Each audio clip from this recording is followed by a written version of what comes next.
Okay, so first of all, where are we and what are we going to be talking about today?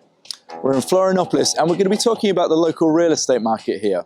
Okay, please introduce yourself. My name is James Rocks. I'm originally from the UK. I've been living in Florianopolis for almost 11 years and still loving it. And I have a real estate company here called Rocks Investments, and we're specialized in helping international clients invest here, and also with emigrating here, acquiring the golden visa and other types of advice. And actually that also links in with like, money services, bringing money into Brazil through the proper channels, etc.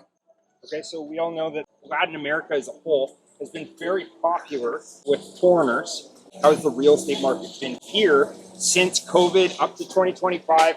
And then predictions for 2026. Yeah, it's boomed. There was a real estate boom in Brazil, both generated through more people in Brazil seeking better quality of life, wanting to move here, but also it's got on the radar internationally. I can see that in the 11 years I've lived here, no one really knew about Florianopolis 10 years ago. Since COVID, we've become a real must-go-to destination. Just to give you an idea, in the last few years, Florianopolis has been the #1 destination on Airbnb. And I don't know this year's statistic yet, but during the summer, last year in the Southern Hemisphere, Florianopolis ranked #4 globally during the Southern Hemisphere summertime. So, and real estate prices, we've seen them go up significantly. Florianopolis is one of the places that I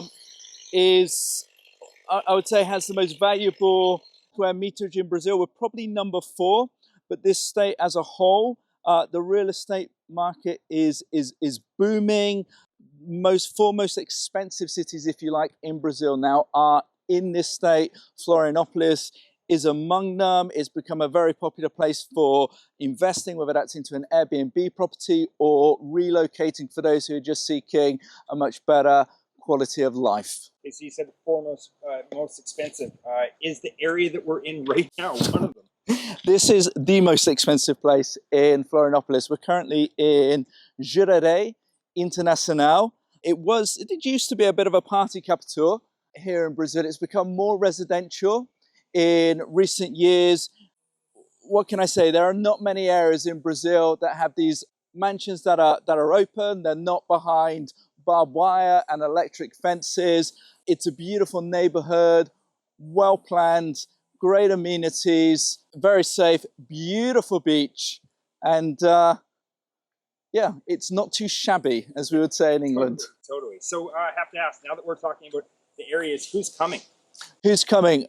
Okay, so we've got people internally from Brazil, from other places in Latin America, lots of Argentinians, Chileans, but we're seeing a lot of Americans, Europeans, and also Russians as well.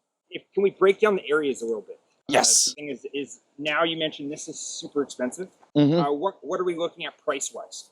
So okay. Getting in at, say, a one-bedroom.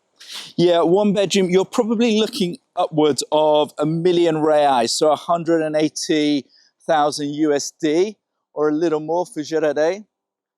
So and now going up, obviously the sky's the limit for here.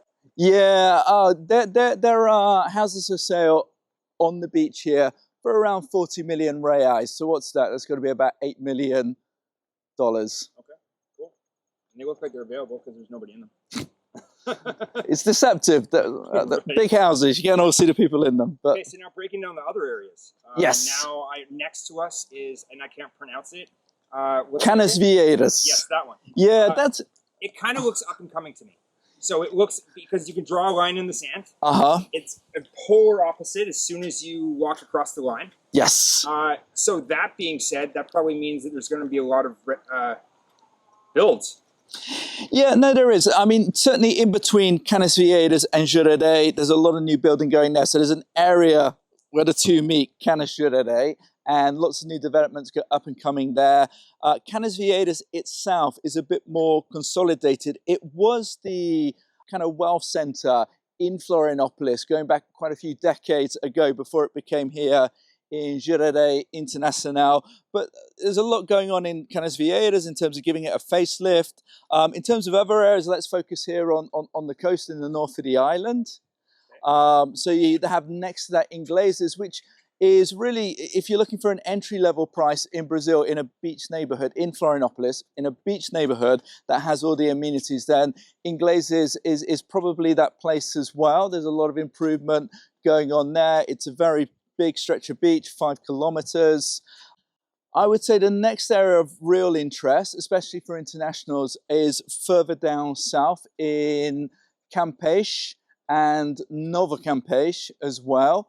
I would say that's a kind of in-between sort of price rise of Ingleses, more entry level, and Jardim in terms of where prices have appreciated quite a bit in Campeche, and certainly in Nova Campeche, which I would say is just behind Jardim in terms of just organization and upscale property.